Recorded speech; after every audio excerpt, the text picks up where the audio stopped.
Hey, what's up, everybody? I want to welcome you to another episode of the Dreamers Pro Daily Recap, where we give you a recap of all of the hot topics that we covered that day. You can catch them in their long format and also catch it fully streaming for free on Apple Podcasts.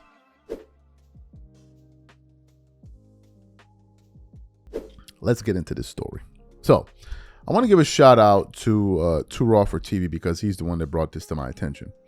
Now, maybe some people, but anyway, before I even say that, title of this video he published yesterday says, Shannon Sharpe accidentally admits that Michael Jordan is the GOAT. Now, for those of you who've been following the channel, you will know this when I say it, but maybe for those people who are probably new to the channel, they don't know this. But I haven't, I'm not subscribed anymore to Shannon Sharpe's platforms or anything like that. After I was a huge Shannon supporter, man, for years and years and years and years. All the way back to his FS1 days, I was like, Shannon Sharpe in the next 5 years is going to make more money than he ever made in his NFL career. I was rooting for him. I thought he was good enough, funny enough, charismatic enough, enough of a hard worker, all of those things, right? But then once things fell apart with him and Skip Bayless, I was still supporting him there. Then the moment he got with Stephen A. Smith, and then the first thing with the audio, the sex audio that came out, that was like, okay, this is getting a little bit funny here. And then the next incident that he had, I was like, okay, I'm done with this, right? I just couldn't do it anymore. So I don't follow his show, so I don't know what he says, like, unless it's recommended to me every now and then I'll see it. So when I saw this video, I was totally unaware that this thing had occurred. And actually, after seeing the video, I went to go search a little bit to find the original clip. I couldn't even find it. And I was like, man, I don't have time to be looking for all of this. But anyway, as you guys know, Shannon has been a big proponent of LeBron James, right? Ever since he joined FS1. Prior to him joining FS1, it was, let me give you guys the greatest players in order according to Shannon Sharpe. Number one, it was it was God,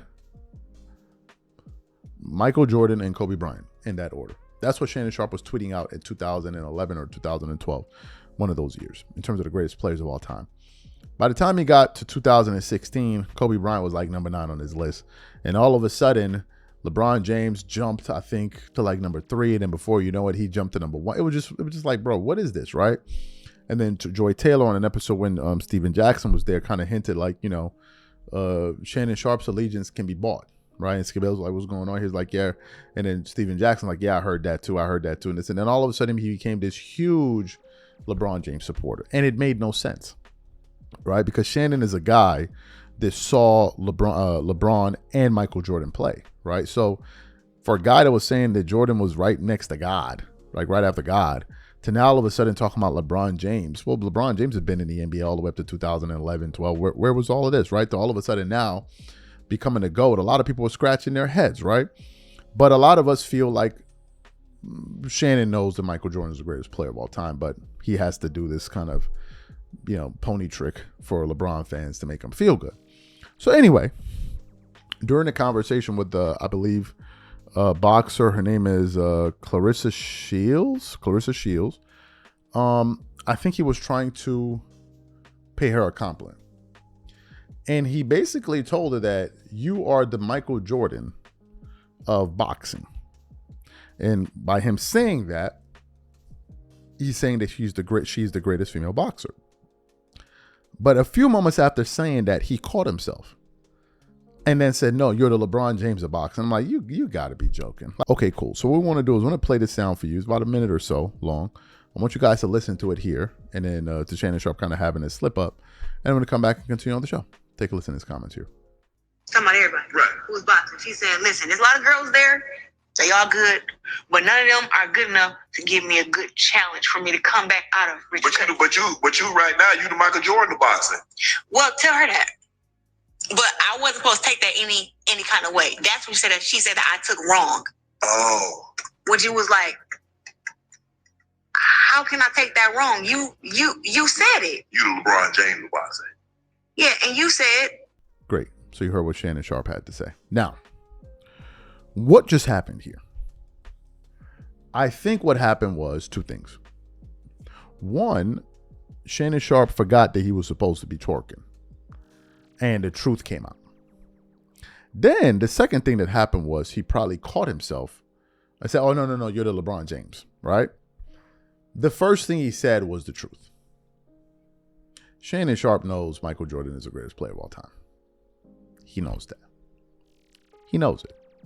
If you sit down, even if you listen to Shannon Sharpe talk about Kobe Bryant, when he's not trying to twerk for LeBron, you hear how he talks about the greatness of Kobe. But because he has to do this whole thing of clutch and LeBron is better than Michael Jordan and better than Kobe and all of that stuff, he has to kind of play this game. But in that moment, the reality slipped. Now, why do we say he's going to get a phone call from Clutch? Well, a few things. First thing, you guys remember that whole dust up between Jeff Teague and Clutch Sports, where he said that LeBron was on steroids, and then the next day he had to walk his comments back. And then he came out and said that he actually received a call from Clutch Sports, where people called him up to be like, you need to retract these statements. Like, what are you doing? And blah, blah, blah, blah. So that's a real thing.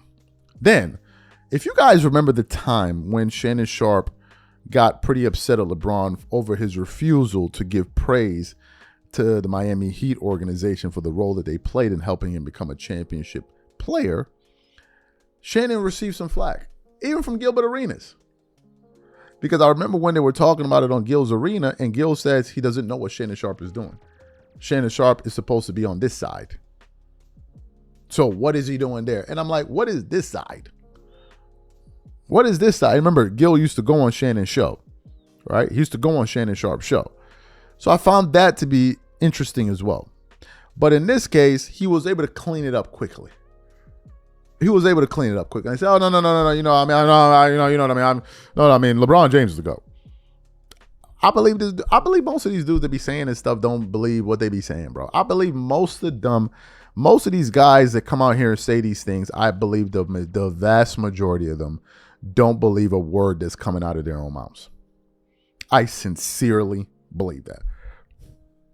This is my honest opinion. I just believe I feel like they're saying it because, one, they're trying to ingratiate themselves with a younger audience, and that's a very good way to do so, right? It's a very good way to do so because, look, if you're trying to build a platform, right, and a fan base, you usually want to go after the younger audience because they're the ones that's going to grow with you. That 18 to 24 demographic, and then you get them to like the 25 to 32, whatever, and then the 40s. So these guys, you get them and they stay with you for a very long time. So the reason you see a lot of these guys talking more LeBron is because the MJ fans and those guys are older, right? So the people are like, very soon these guys won't be here. So it makes sense to go after a younger audience. Another thing that I've noticed is that whenever these guys want to like get into the podcasting space, I'm talking about NBA players now, all of a sudden they turn into these huge LeBron James supporters. All of a sudden. The latest example of that was the John Sally audio that we said, where John Sally came out and said that LeBron James is the best player in the world. Like, you're saying that, and shout out to John Sally. He seemed like a cool dude. But you're not serious, right? You're not serious, but it's almost like a signal that you're sending out there. Hey guys, I'm willing to twerk. Can anybody willing to throw a bag over this direct? Like that's what it seems like. It's signifying. You're signaling like, oh, I'm ready to twerk. I'll say that. Like just asinine things. Like he's better than every single player in the NBA. Like these are just crazy things. But this is what you have to do. You see fierce competitors of his that would say Michael Jordan's to go Michael Jordan. All of a sudden they changing colors. At one point, we were looking at Kevin Garnett like, yo, bro, what happened to you? Kevin Garnett. We were like, yo, what is this? Kevin Garnett went from being a fierce competitor, talking about Michael Jordan's the GOAT. Then all of a sudden, now LeBron James is the GOAT. I'm like, yo, bro, what are you talking about? This is not how you were talking before. Another one, Paul Pierce. Right? And the list goes on and on and on and on and on and on. So this is the game that a lot of these guys play. Now, not to... what's the word? Sell Shannon Sharpe short. I'm actually sleepy doing this show. Shortchange Shannon Sharpe. Shannon Sharpe is immensely talented. Okay. He's a very hard worker. And he's good at what he does. And he talks about a range of things. He's good at interviewing. He has a show with Chad Johnson, Nightcap. So he's very successful. I'm not saying that, Shannon Sharpe needs to do this to be successful. No. I'm not saying that, but I am saying that a lot of these guys do this to ingratiate themselves. Shannon became this big LeBron James guy that would be arguing with Skip Bayless and Stephen A. Smith. But bro, we all knew you to be even if you listen to the story of how Shannon Sharpe became a LeBron fan from a Kobe guy, you're like, this is insanity. He was like, Kobe Bryant was his favorite player.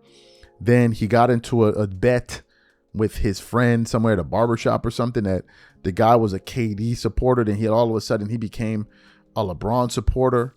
And I'm like, so you became a LeBron supporter because you're having this back and forth with a guy at a barbershop because he's a KD guy.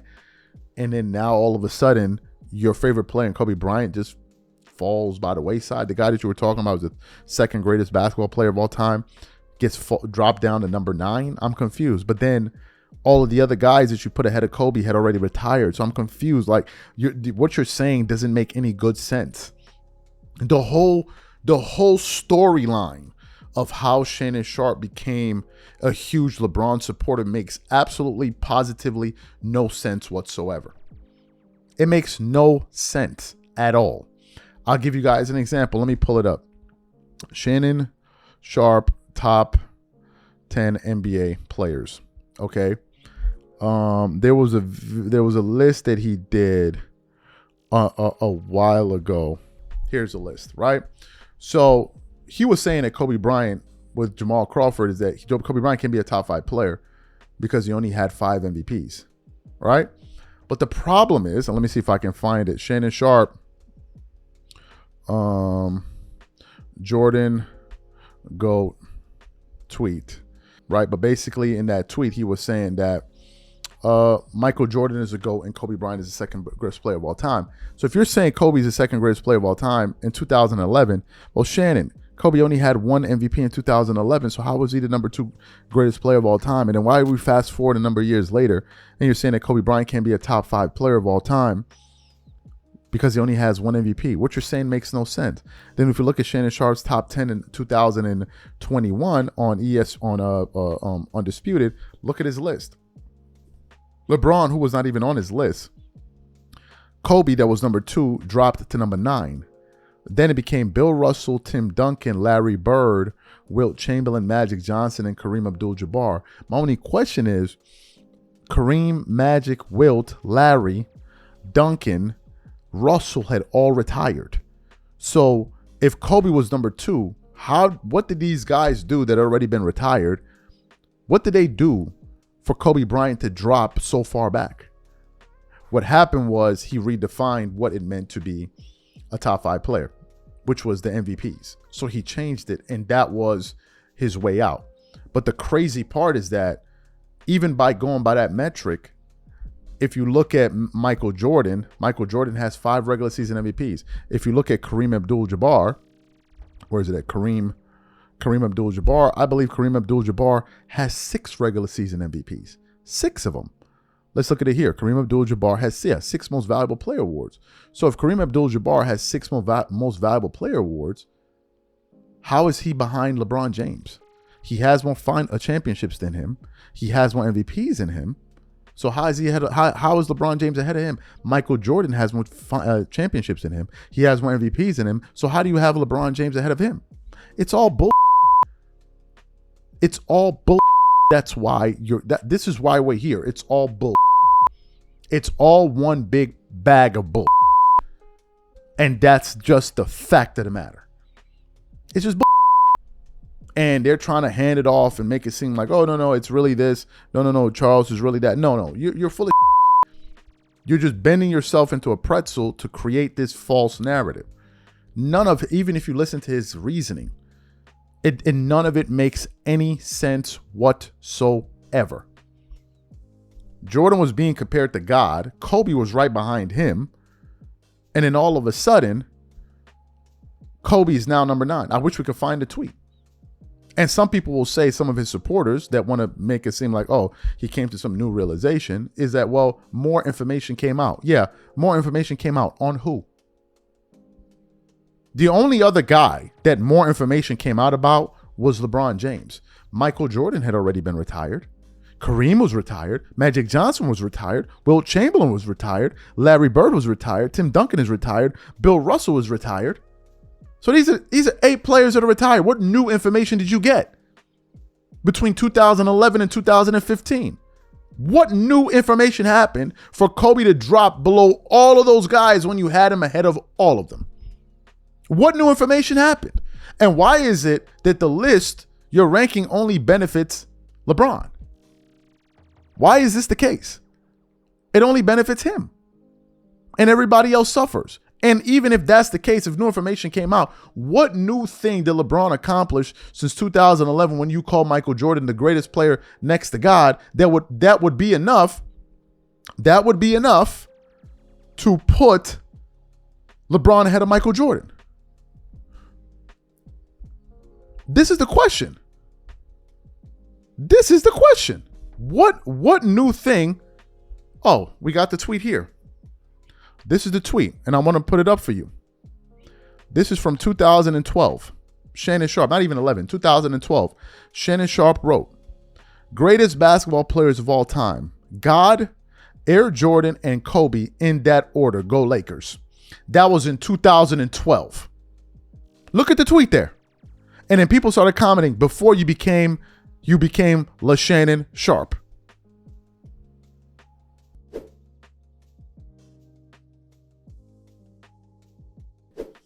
So let's get into this topic here. So yesterday, it was a long anticipated game where Anthony Davis would make his return back to LA to go play against the Los Angeles Lakers, right? And prior to that, we did a live show where AD was just basically talking about like that's the team, that's the game he wants to come back. He wants to play against the Lakers, he wants to play against the Los Angeles Lakers. So going into that game, that was the number one headline, right? Now, the last time the Lakers played against the Dallas Mavericks in Dallas, AD was a bit cold towards LeBron James, right? But nothing was really made of it. So usually, as you guys know, before tip-off, everybody's coming to the middle of the court, and usually that's where players will exchange their greetings, say what's up to one another, blah, blah, blah, blah, blah. So Anthony Davis was standing in the center court on the logo, and LeBron comes out, right? And he tries to like nudge him or whatever, but AD doesn't really acknowledge him. And then after the game, apparently there were some videos going viral that some of our viewers sent to me on Instagram. They were like, hey man, Charles, you need to check this out. Because we have multiple videos here of AD absolutely going out of his way to not even acknowledge LeBron James. I'm like, whoa, okay, we need to take a look at this. Okay, great. So what we want to do is want to quickly play some of these videos for y'all. I want you guys to watch it and just look at how distant AD is with him, even at the end of the game where I think LeBron dapped him up and AD didn't even look at him in the face, right? He wasn't laughing with him. He wasn't joking with him. He was like, I'm not here. I'm not going to be faking it with you. So take a look at this footage here, and I'm going to come back and react to what we saw. Take a listen. Take a look at that.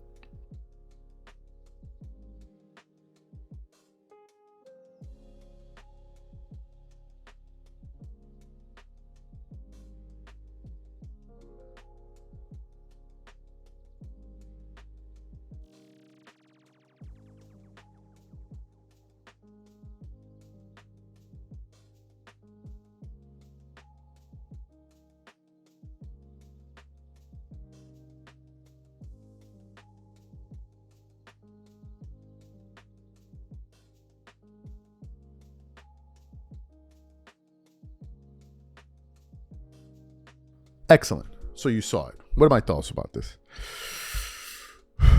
Here's what I believe. Now, we've spent a lot of time talking about, did LeBron know? Right? Did this guy know? Did that guy know? Initially, the way the story was given to us was, it was the two general managers of the team, Nico Harrison and Rob Pelinka, and the two team governors of the Dallas Mavericks and the Los Angeles Lakers, right? Initially, that was the first bit of news.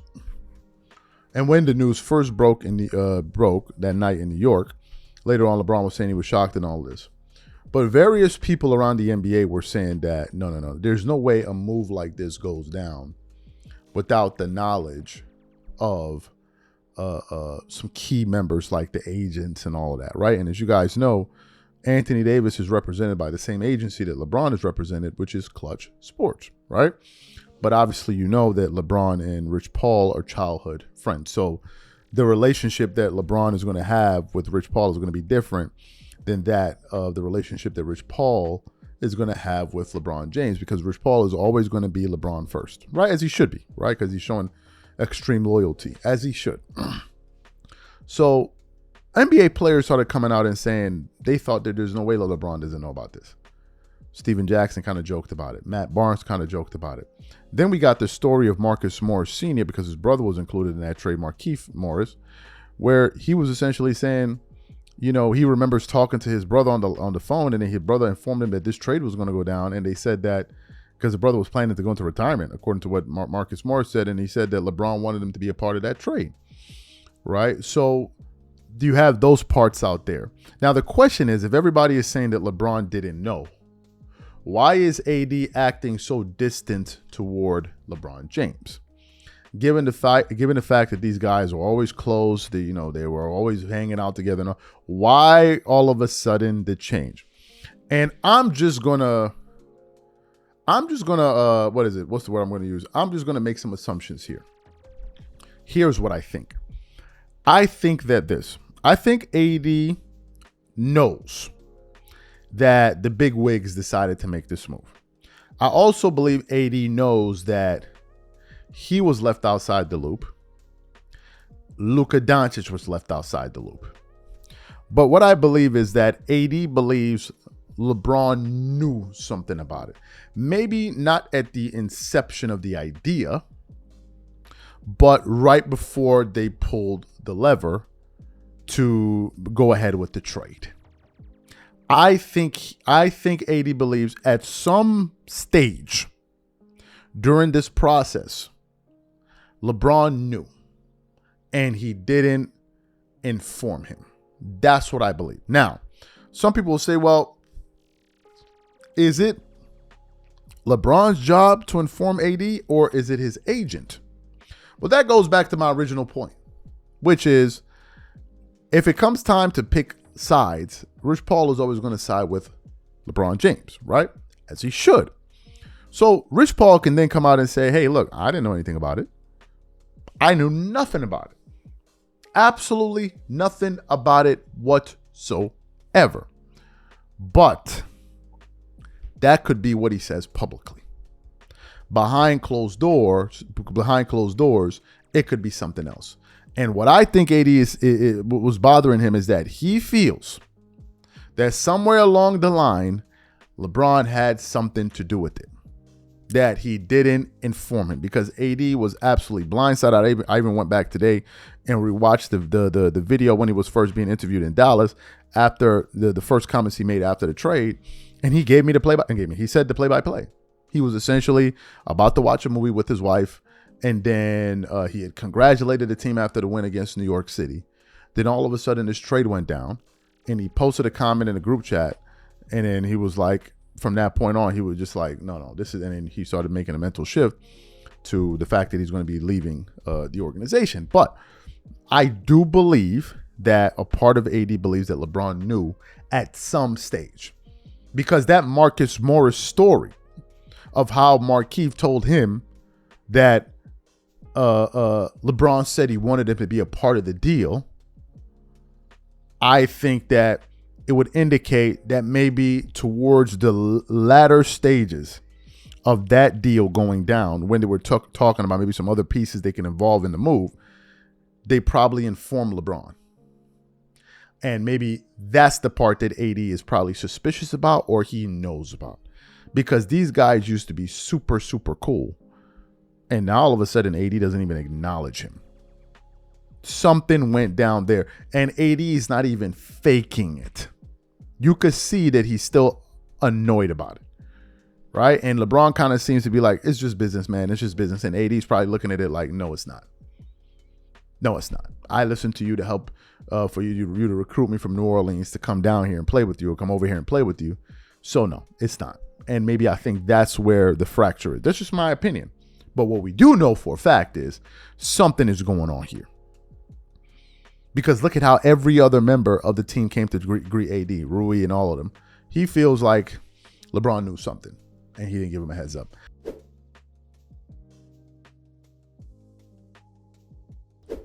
I came across a clip yesterday, right? I don't watch Mind the Game because Mind the Game is exactly what some people have referred to. I don't know if it's Ticket TV that came up with it first or somebody, but one of them did. It's turned into a Game the Mind podcast, right? I think it was Ticket TV that came up with that way of calling it. But and so I came across a clip yesterday, right? I only find out about it when people talk about it. But excuse me, I came across a post yesterday that led to a clip.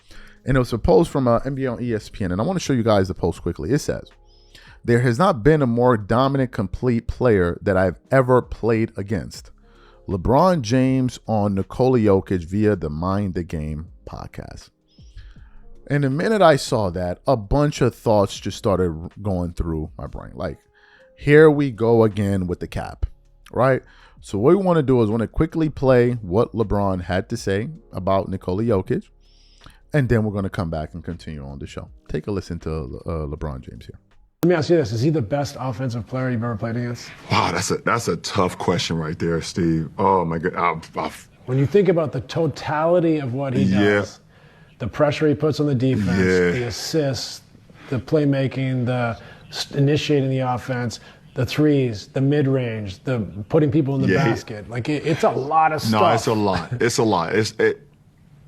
It's a lot. I would say this, there has not been a more dominant, complete player that I've played against in a sense of all the attributes that you just mentioned, from the passing to the shooting to the rebounding to the attention. There's nothing he cannot do on the offensive end, like nothing at all. Nothing. Fantastic, right? So, according to LeBron, let's read his quotes once more. There has not been a more dominant, complete player that I ever played against. Fantastic. So, as you guys know, a number of years ago, the NBA introduced this ridiculous idea of where they would they would do a draft, an all-star game draft, where team captains, meaning the players that received the most votes, would now make a pick on the All-Star weekend for who would be on either team. So we don't know who's going to be on the team.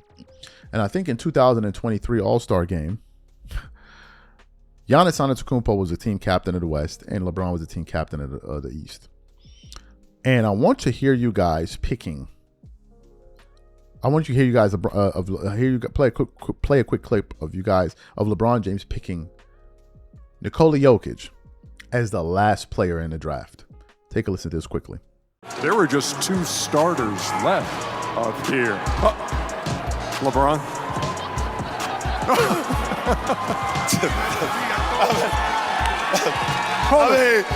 You already know. With my last pick, I'm going with Mr. Triple Double himself, the Joker. Great. Now, after that game, a lot of people were upset that, first of all, this format is meant to embarrass people because the players that get picked last always are going to be embarrassed. And I think the last two players were Domantas Sabonis and Nikola Jokic. And the player that I think went before Nikola Jokic was Luka Doncic. And I think LeBron picked him. So I want to quickly play what Nikola Jokic said after the game, right? And his thoughts, because I feel like he was pretty embarrassed by that. Take a listen to Nikola Jokic here. Hey, Nikola, what happened on that draft? Did you walk on to Team LeBron? No, I just didn't. I thought I was last, and I just stood up because I thought I was last, and I felt it bad, especially now when you lost. So Yeah, everything worked out. you see, then no, you're welcome. I just feel bad. I mean, I thought I was last, and I just stood up because I didn't see Lowry, so my bad. I've always said that awards don't mean that much to you, and you're a two-time MVP frontrunner for a third MVP. Were you a bit surprised to go number 7 in the draft?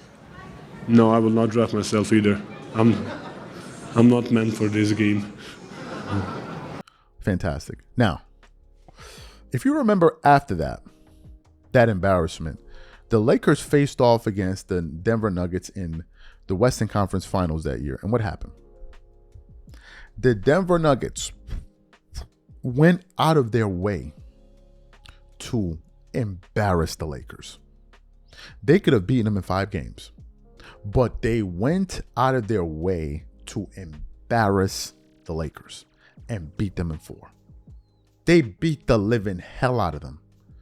And they troll them all throughout the offseason, especially the head coach, Mike Malone. Now, let me tell you guys the part that I believe is phony. First of all, LeBron is saying that Nikola Jokic, let's go back to the comments. There has not been a more dominant, complete player that I've ever played against. There has not been a more dominant or complete player that I have ever played against. In that 2023 All-Star draft, because this is 2025 that we're in, let me tell you the players that LeBron picked ahead of Nikola Jokic. These are the players that he picked ahead of him. Anthony Edwards, Jaylen Brown, Paul George, Tyrese Halliburton, Julius Randle, De'Aaron Fox, Joel Embiid, Kyrie Irving, Luka Doncic. He picked all of these guys before he picked, let's go back to the quote, the most dominant, complete player that he ever played against. Does that make any sense to you guys? If Nikola Jokic is the most dominant, complete player you ever, wouldn't he have been the first pick in the draft? Wouldn't he have been the first pick in the draft? He was so dominant and so complete that you picked him last in that draft. Let's go back and look at the years that Nikola Jokic won the MVP. I want to show you how much of a phony this is. Nikola Jokic won the regular season MVP in, what are the years? 2021, 2022. He picked a 2-time MVP last. And at that time, Joker was better than everybody on that stage. The best player on that stage got picked last. The best player on that stage was the last pick.